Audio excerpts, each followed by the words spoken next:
ស្រឡាញ់បងពេកមិនវេកញែកសុំត្រឹមអាចបន្ត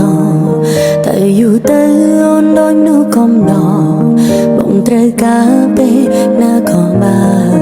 អូនក៏ចេញហន់នឹងវាបាយអូនឈប់ប្រកាយ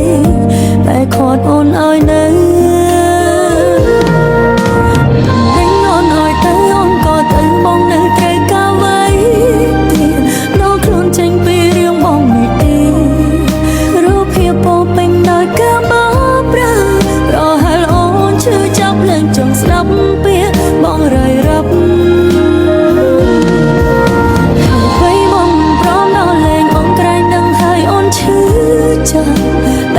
ចង់សម្រាប់លេងចង់ស្ដាប់វាពេញចេញពីមាត់មក